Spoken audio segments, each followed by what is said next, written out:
İlahi, sən desən ki, mən sənin bu bir aylıq orucunu qəbul eləmirəm, haqqım var.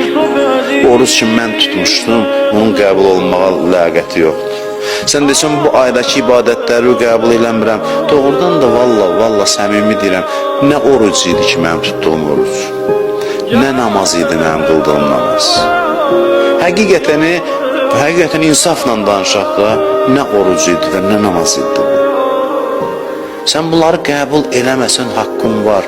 Deyəsən ki, bu nə orucdur mənə versin, bu nə namazdır mənə versin. Haqqın var, amma mənim həsrət çəkən sınıq bir qəlbim var ki, özüm buyurmuşsan ki, mən sınan qəlblərin müştərisiyəm. Bəli, mənim əməlim yoxdur, amma mənim göz yaşım var, göz yaşım var.